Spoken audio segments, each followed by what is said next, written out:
Last hour, we heard from Nova Scotia Premier Tim Houston. He says the woods ban in the province has been partially lifted in several counties while crews continue battling wildfires.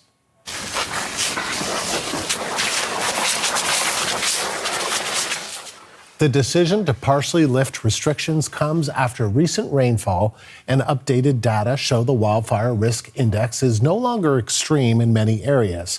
The woods ban is lifted in Cape Breton, Richmond, Victoria, Inverness, Guysborough, Antigonish, and Halifax counties. Tomorrow, a navigator hired by the municipality and province will begin work with families affected by the wildfires. Crews will assess the damage to other structures when it is safe to do so.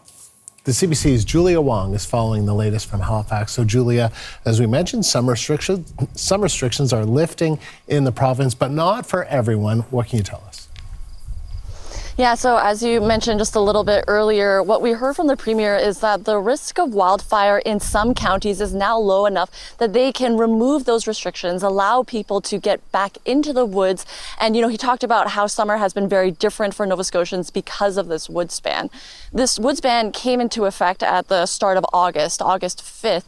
And what it essentially meant is that people were not allowed to camp, they weren't allowed to fish, hike, or use their ATVs in the woods because there was so much concern about wildfires starting, about the threat and possibility of fires starting in this province.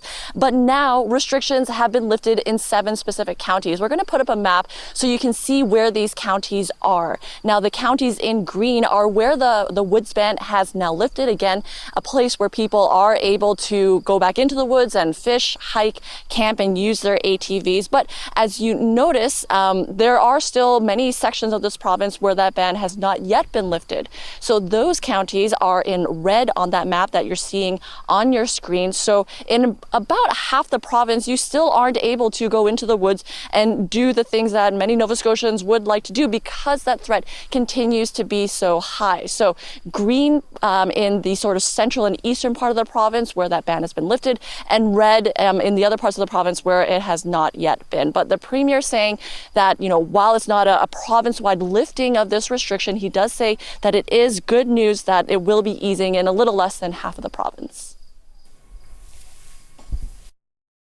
The professionals have determined that for some areas of the province, the index is no longer extreme and no longer expected to reach extreme numbers again anytime in the near future.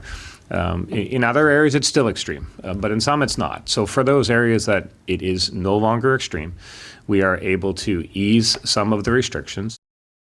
Now, the province also shared some numbers related to charges for the woods ban and burn ban. Walk us through those. Yeah, so Nova Scotians were facing 2 different things. One being a burn ban where they weren't allowed to have open fires, and then that woods ban that we just talked about. What we heard at this provincial update that wrapped up not too long ago is that police agencies in this province have laid 9 charges for the burn ban. The Department of Natural Resources themselves, they have laid 9 charges in relation to that burn ban.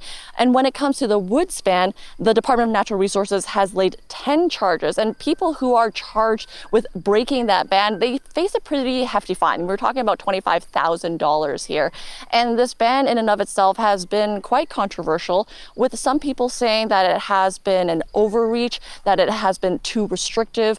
There was one very public example of someone who did not agree with this woods ban.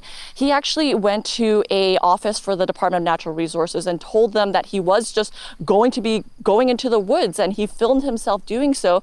When he came back out, then he was charged, slapped with that hefty fine. So it has been somewhat controversial. What we heard from the Premier when this ban first came into play was that this was needed so that they could try to keep things under control in this province. There was concern that there would be destructive wildfire behavior like the province saw back in 2023.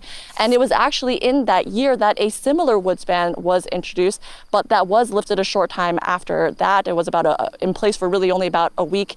This time around, it's lasted a little bit longer, but as we heard just earlier from the Premier, it has now been lifted for 7 counties in the province. Unfortunately, not for everyone, though many parts of this province still seeing that woods ban in effect. Julia, thank you. That is CBC's Julia Wong live in Halifax.